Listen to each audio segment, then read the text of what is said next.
ಇದು ಒಂದು ಕಡೆ ಮತ್ತೊಂದು ಕಡೆ ಮಂಗಳೂರಿನಲ್ಲಿ ಹಿಂದೂ ಕಾರ್ಯಕರ್ತ ಸುಹಾಸ್ ಹತ್ಯೆ ಕೇಸ್ ವಿಚಾರಕ್ಕೆ ಸಂಬಂಧಪಟ್ಟಂತೆ ಇವತ್ತು ಮಂಗಳೂರಿಗೆ home minister doctor G Parameshwar ಅವರು ಭೇಟಿಯನ್ನು ಕೊಡಲಿಕ್ಕಿದ್ದಾರೆ. ನೆನ್ನೆಯಷ್ಟೇ ಇದರ ಬಗ್ಗೆ ರಿಯಾಕ್ಷನ್ ಅನ್ನು ಕೊಟ್ಟಿದ್ರು ಹೋಮ್ ಮಿನಿಸ್ಟರ್. 8:30ರ ಸುಮಾರಿಗೆ ಹತ್ಯೆ ಆಗಿದೆ ಅನ್ನೋದು ಗೊತ್ತಾಗಿದೆ. ಈ ರೀತಿ ಮಂಗಳೂರಿನಲ್ಲಿ ಆಗಬಾರದು, ಇದಕ್ಕೆ ಕಡಿವಾಣ ಹಾಕಬೇಕು ಅಂತ ರಿಯಾಕ್ಷನ್ ಕೊಟ್ಟಿದ್ರು. ಈಗ ಮಂಗಳೂರಿಗೆ ಭೇಟಿ ಕೊಡ್ತಾ ಇದ್ದಾರೆ. ದಕ್ಷಿಣ ಕನ್ನಡ ಜಿಲ್ಲಾ ಉಸ್ತುವಾರಿ ಸಚಿವ ದಿನೇಶ್ ಗುಂಡೂರಾವ್ ಅವರು ಸಾಥ್ ಕೊಡ್ತಾರೆ. ಅವರಿಗೆ ಇವತ್ತು ಬೆಳಗ್ಗೆ 11:30ರ ಸುಮಾರಿಗೆ ಮಂಗಳೂರಿನಲ್ಲಿ ಮಹತ್ವದ ಮೀಟಿಂಗ್ ಅನ್ನು ಇಟ್ಕೊಂಡಿದ್ದಾರೆ. ಮಂಗಳೂರು ಪೊಲೀಸ್ ಕಮಿಷನರ್ ಕಚೇರಿಯಲ್ಲಿ ಈ ಒಂದು ಮೀಟಿಂಗ್ ಇರುತ್ತೆ. ಹಿರಿಯ ಪೊಲೀಸ್ ಅಧಿಕಾರಿಗಳ ಜೊತೆಗೆ ಭದ್ರತೆಯ ಕುರಿತು ಮೀಟಿಂಗ್ ಮಾಡ್ತಾರೆ.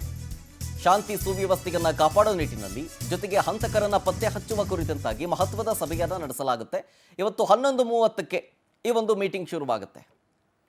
ಡಾಕ್ಟರ್ ಜಿ ಪರಮೇಶ್ವರ್ ಅವರು ಮಂಗಳೂರಿಗೆ ಭೇಟಿಯನ್ನು ಕೊಡ್ತಾರೆ. ಇವತ್ತು ಅವ್ರ ಜೊತೆಗೆ ಸಾಥ್ ಕೊಡಲಿಕ್ಕಿದ್ದಾರೆ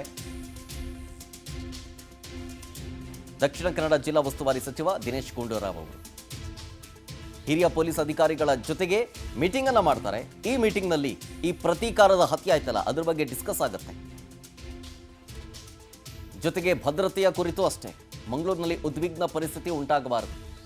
ಈ ಹಿಂದೆ ಇತ್ತು, ಯಾವಾಗ ನೋಡಿದ್ರು ಈ ಪ್ರತೀಕಾರದ ಜ್ವಾಲೆ ದಗದಗನೆ ಹೊತ್ತಿ ಉರಿತಾ ಇತ್ತು ಅಲ್ಲಿ. ಅಂತಹ ಪರಿಸ್ಥಿತಿ ಮತ್ತೆ ಮರುಕಳಿಸಬಾರದು. ಜೊತೆಗೆ ಕೈಮೀರಿ ಹೋಗದಂತಹ ಪರಿಸ್ಥಿತಿಯನ್ನು ನಿಯಂತ್ರಣ ಮಾಡೋ ನಿಟ್ಟಿನಲ್ಲಿ ಯಾವ ರೀತಿ ಕಟ್ಟುನಿಟ್ಟಿನ ವ್ಯವಸ್ಥೆಗಳನ್ನು ಮಾಡ್ಕೊಳ್ಬೇಕಾಗುತ್ತೆ ಪೊಲೀಸ್ ಇಲಾಖೆಯಿಂದ, ಅದೆಲ್ಲವನ್ನು ಕೂಡ ಮಾಡ್ಕೊಳ್ಬೇಕು ಅನ್ನೋ ನಿಟ್ಟಿನಲ್ಲಿ ಒಂದು ಮೀಟಿಂಗ್ನಲ್ಲಿ ಚರ್ಚೆ ಆಗುತ್ತೆ.